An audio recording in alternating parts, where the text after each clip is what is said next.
దేవుని యొక్క అతి శ్రేష్టమైన నామమునకు మహిమ కలుగునుగాక. ఈ ఉదయకాలము మీకందరికీ వందనాలు తెలియచేస్తున్నాను. ఈ దినము మిమ్ములను బలపరచు దేవుని మాట నీవు చేయు ప్రయత్నములన్నిటిలో నిన్ను ఆశీర్వదించును. ద్వితీయోపదేశకాండము 15వ అధ్యాయము 10వ వచనం. మీ దేవుడైన యెహోవా నీ కార్యములన్నిటిలోనూ నీవు చేయు ప్రయత్నములన్నిటిలోనూ నిన్ను ఆశీర్వదించును అనే మాటలు మనకి భాగంలో కనబడుతున్నాయి. మన దేవుడు మనం చేస్తున్న ప్రతి పనిని ఆశీర్వదించేవారు, దీవించేవారు.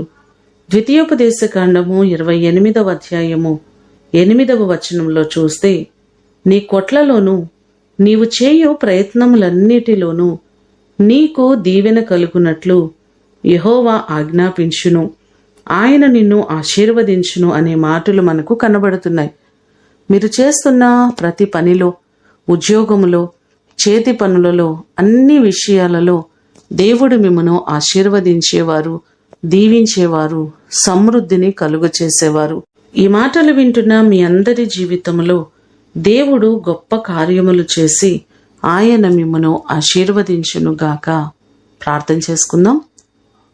సకల ఆశీర్వాదములకు కారణభూతుడవైన మా ప్రియ ప్రేమ కలిగిన పరలోకపు తండ్రి, మీ ప్రశస్తమైన పాదములకు వందనాలు ప్రభువా. మా ప్రియులెల్లరినీ జ్ఞాపకం చేసుకోండి. వారి చేతుల కష్టార్జితమును దీవించండి. వారు ఏ పని చేస్తున్నారో ఆ పనిలో మీ దీవెన కావాలి, మీ ఆశీర్వాదం కావాలి. వారి ఉద్యోగములను దీవించండి, వారు చేస్తున్న వ్యాపారములను దీవించండి. ప్రతి పనిలో మీ దీవెనను సమృద్ధిగా మీరు కలుగచేయండి. ప్రతి వారికి మీ సన్నిధి తోడుగా ఉంచి గొప్ప కార్యాలు వారి జీవితంలో మీరు జరిగించండి. మీరు ఉన్నతమైన స్థాయిని, స్థితిని మీరు అనుగ్రహించమని యేసు అతి శ్రేష్టమైన నామమున అడిగి వేడుకొని పొందియున్నాము తండ్రి. ఆమేన్.